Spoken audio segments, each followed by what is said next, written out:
தாய்மை அப்படிங்கிற அந்த விஷயத்தை பொறுத்த வரைக்கும் ஒவ்வொரு திருநங்கைக்கும் அந்த உணர்வு இருக்கு.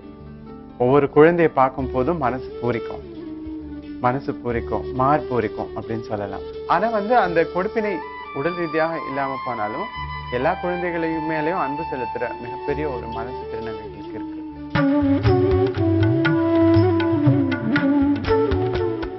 30 வருடங்களுக்கு முன்பெல்லாம் நிர்வாண பூஜைன்னு சொல்லுவாங்க. கொடுமையான விஷயம் தெரிஞ்சும் இதைதான் நான் பண்ணிக்குவேன்னு சொல்லி நிறைய திருநங்கைகள் பண்ணியிருக்கிறாங்க.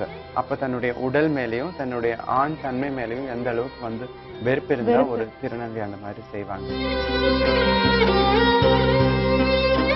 சமூகம் திருந்தி சமூகம் எங்களை சரிசமமாக ஏற்றுக்கொள்ள ஆரம்பிக்கும் போதுதான் திருநங்கைகளுடைய நிலைமையும் மாறும். அழகிய தமிழ் மகள் ஞாயிறு காலை 11:02